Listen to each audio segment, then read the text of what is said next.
जीवम जीवम दव्वम जिणवर वस हैण जनने देठम देविंद विंद वंदम वंदे तम सव्यदा शीर्षा।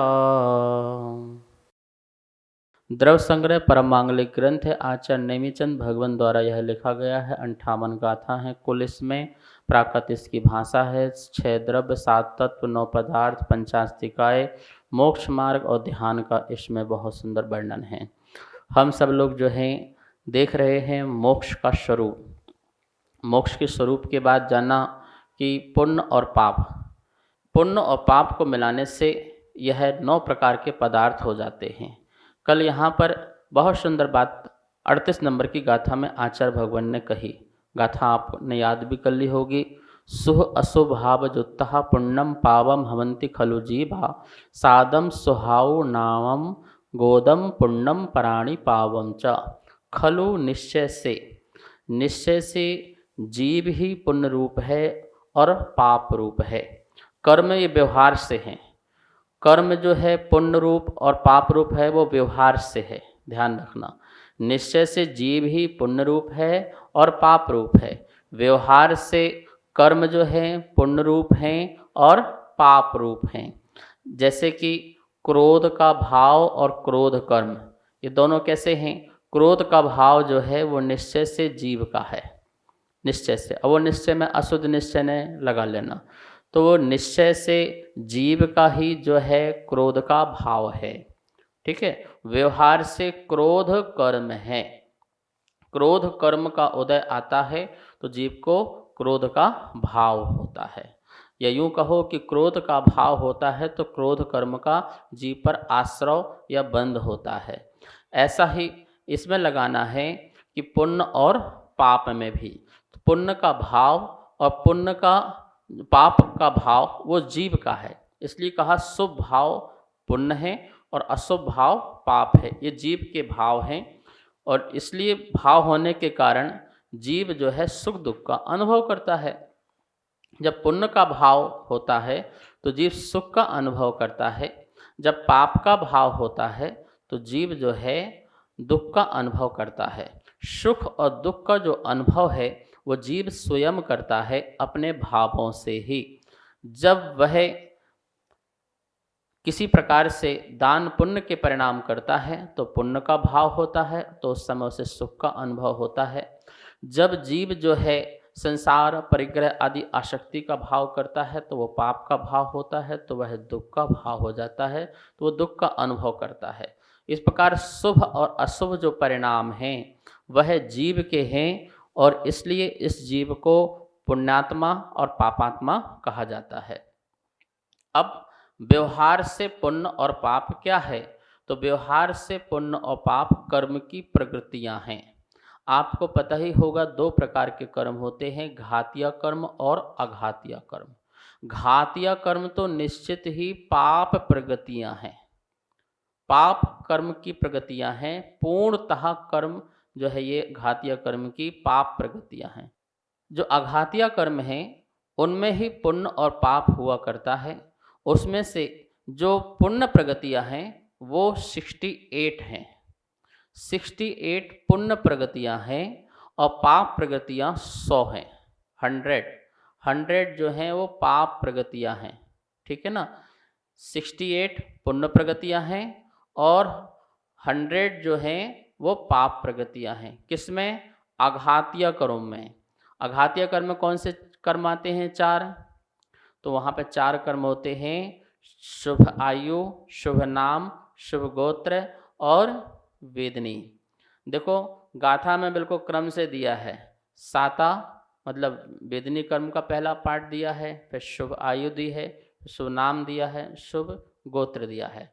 और इसको ही आप उल्टा कर लीजिए तो असाता वेदनी, अशुभ आयु, अशुभ नाम और अशुभ गोत्र, ये 4 जो हैं शुभ रूप होने से इन्हें पुण्य प्रगतियां कहा जाता है और 4 जो हैं विपरीत होने से, अशुभ होने से उन्हें पाप रूप कहा जाता है। इस प्रकार से पुण्य प्रगतियां और पाप प्रगतियां जो हैं वो व्यवहार से हैं।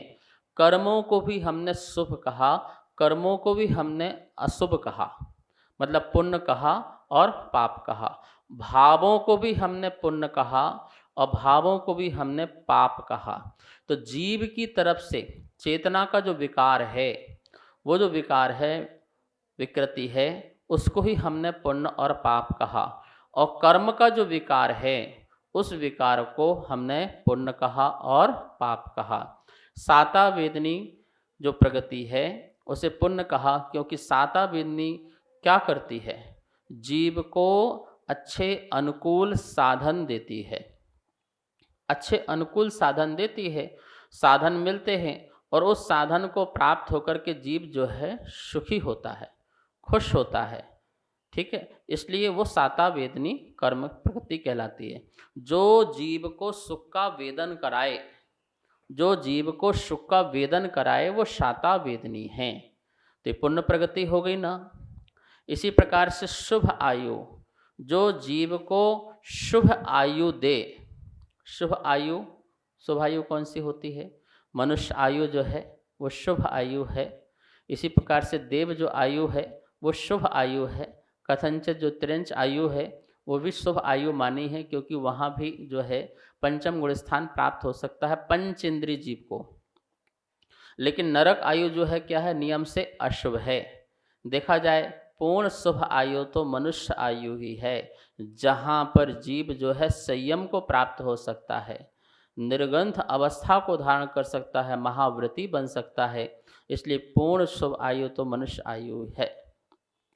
शेष आयु ठीक है, देव आयु को शुभ इसलिए माना है क्योंकि वहाँ भी जीव जो है सम्यक को प्राप्त होने के साथ साथ आकृतिम चैत्यालों की वंदना कर सकता है, वहाँ पर साक्षात तीर्थंकरों के दर्शन कर सकता है, इसलिए उसको भी शुभ आयु।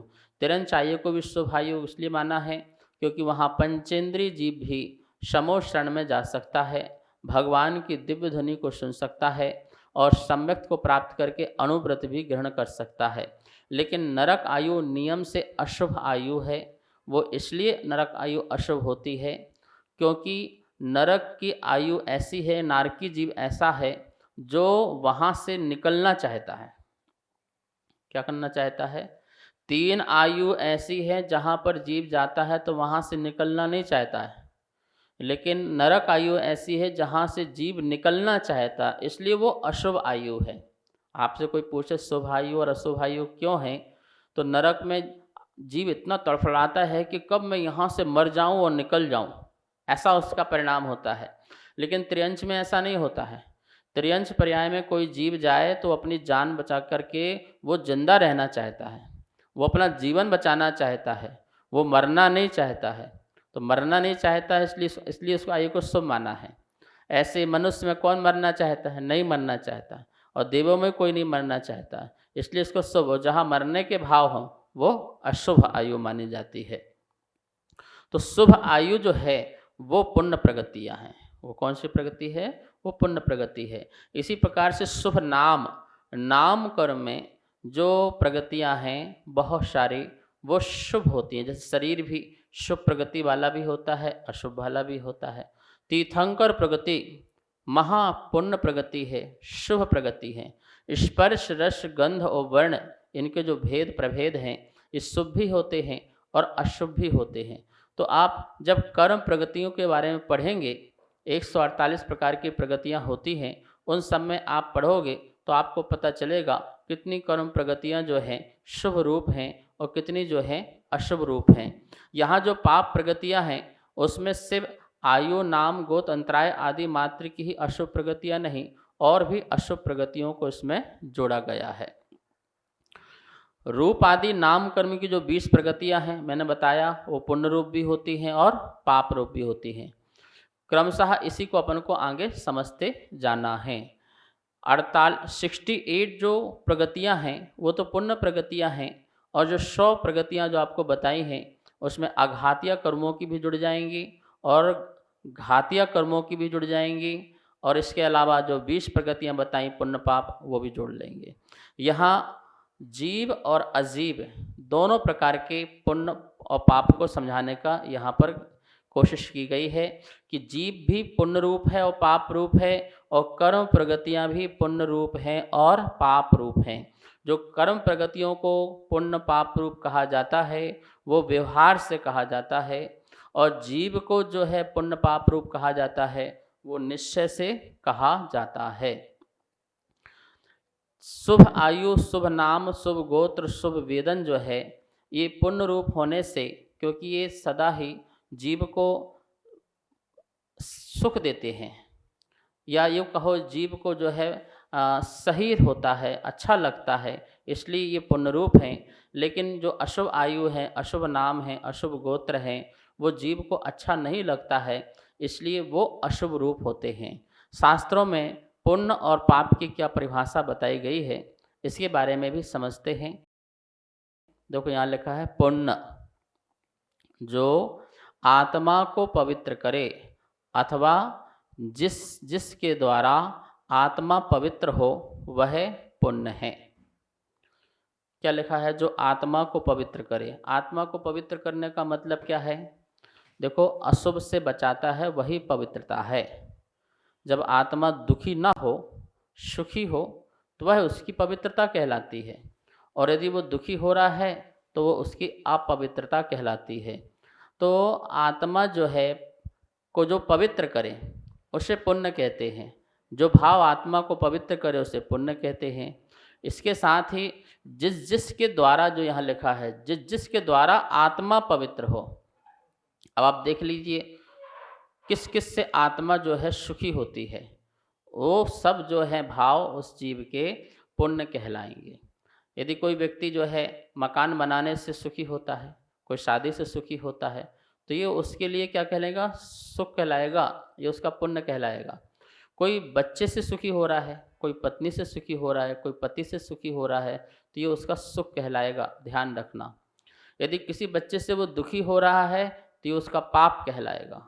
कोई अपने परिवार से दुखी हो रहा है तो ये उसका पाप कहलाएगा, क्योंकि उससे आत्मा उसकी अपवित्र हो रही है, अर्थात दुखी हो रही है। तो बहुत सुंदर परिभाषा बनाई है कि जिससे आत्मा पवित्र हो या जिसके द्वारा आत्मा पवित्र हो उसका नाम पुण्य है। अब है पाप। पाप किसे कहते हैं?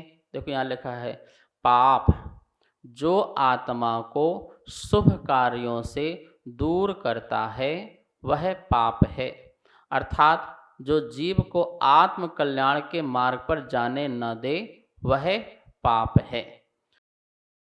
अब ये पाप की परिभाषा है। कौन से कार्यों से बचाता है पाप? शुभ कार्यों से। तो आपको शुभ कार्य से बचना है। जो व्यक्ति शुभ कार्य से बचता है उस समय उसका भाव पाप रूप है, ध्यान रखना। जैसे कोई कहे चलो मंदिर चलते हैं, नहीं हम मंदिर नहीं जाएंगे, तो देखो तुम्हारे भाव ने तुमको मंदिर जाने से रोका, तो उस समय तुम्हारा कौन सा भाव हुआ? पुण्य भाव नहीं हुआ, पाप भाव हुआ, और निश्चित ही उस समय तुम्हारा पाप कर्म का उदय चल रहा है, और आगामी काल के लिए भी कर्म प्रगति पाप रूप ही बन रही है। तो आपने देखा, जो आपको शुभ कार्य से, मंदिर जाने से रोके, दान करने से रोके, और भी मांगलिक कार्यों को करने से रोके, जितने भी शुभ कार्य हैं, परोपकार, जीव दया, करुणा या देव शास्त्र गुरु आदि का जो निमित्त मिले अच्छे कार्य करने के लिए, वो सब छूट रहे हों या करने के भाव नहीं हो रहे हों या हम उसे करना नहीं चाहते हैं, ये सब क्या है? पाप के भाव हैं। क्योंकि इसके बिना जीव के परिणाम ही क्या रहेंगे? फिर तो खाने पीने के भाव रहेंगे, टीवी देख लो, मोबाइल चला लो, व्हाट्सएप फेसबुक में अपना टाइम पास कर लो, मूवीज़ देख लो, सीरीज़ देख लो, बस इसी में ही तो भाव लगा रहता है। 24 घंटे इसी व्यसन में तो जीव लगा हुआ है, तो ये व्यसन फिर कौन सा कहलाएगा? ये तो व्यसन पाप वाला हो गया। तो जीव का पाप का भाव चल रहा है। आत्मा को पवित्र दान पुण्य से किया जाता है, आत्मा को पवित्र पूजा पाठ से किया जाता है, आत्मा को पवित्र मंत्र जाप तप तपस्या साधना से किया जाता है, आत्मा को पवित्र व्रत आदि के परिणाम से किया जाता है। इसलिए ऐसे भावों से अपने को पवित्र करना चाहिए। इसलिए कहा है आचार्यों ने, षट कर्तव्य का पालन करो। षट कर्तव्यों का पालन, देव पूजा, गुरु उपासना, स्वाध्याय, संयम, तप और दान। ये क्या है? ये करने से जीव के पुण्य रूप भाव होते हैं, उसे सुख मिलता है, उसे आनंद मिलता है, उससे अच्छी प्रतीति होती है और पुण्य कर्म का उदय भी इससे चलता है और पुण्य कर्म की प्रगति भी आगे बंध को प्राप्त होती है। तो हमारे कितने फायदे हैं। कषायों में मंदता आती है, मोक्ष मार्ग भी प्रशस्त होता है। तो प्रातःकाल उठना चाहिए, देव पूजा अर्थात देव दर्शन आदि करना चाहिए। यदि हम नहीं करते हैं, नहीं जाते हैं, लोग साल में 1-2 बार या 10 लक्षण पर में चले जाते हैं और उसमें भी एहसान करते हैं कि देखो हम मंदिर जाते हैं। कहाँ जाते हो? प्रतिदिन जाओ। देव पूजा एक दिन नहीं है, प्रतिदिन है। गुरु उपासना प्रतिदिन है, स्वाध्याय भी प्रतिदिन है, संयम, तप, दान भी प्रतिदिन है। ये षड आवश्यक है जीव के। जो ऐसे भाव रखता है ये उसके पुण्य भाव हैं। इससे आत्मा उसकी पवित्र होती है, पावन होती है, पुनीत हुआ करती है। और ये षड आवश्यक नहीं करेगा तो नियम से उसके परिणाम पाप रूप हैं। प्रातः काल में आपका गद्दा आपसे छूट नहीं रहा, पलंग आपसे नहीं छूट रहा है, भोग आपसे नहीं छूट रहे हैं, मंदिर याद नहीं आ रहा है, प्रभु याद नहीं आ रहे हैं और नींद याद आ रही है और सो जाएं या और कुछ खा लें पी लें, ये याद आ रहे हैं, अखबार पढ़ लें, स्वाध्याय पढ़ने का भाव नहीं आ रहा है, अखबार पढ़ने का भाव आ रहा है, तो ये सब जो है पाप है। ठीक है ना। तो इस प्रकार से यहाँ पर इस गाथा के माध्यम से आचार्य भगवान ने पुण्य और पाप की व्याख्या की कि भैया देखो, जीव निश्चय से पुण्य पाप रूप होता है अपने शुभ अशुभ भाव के कारण, और उसी निमित्त से उसके पास पुण्य और पाप की प्रगतियाँ बनती भी हैं, उदय में आती भी हैं। वो जो कर्म प्रगतियाँ हैं वो भी पुण्य और पाप रूप हुआ करती हैं। इस प्रकार से द्रव्य से और भाव से पुण्य और पाप की यहाँ परिभाषित आचार्य भगवान ने की। यहीं पर स्वाध्याय संपन्न करते हैं, समय भी हुआ। माँ जनवाणी की स्तुति करते हैं। वाणी के ज्ञान ते सूझे लोकालोक, सो वाणी मस्तक नमो,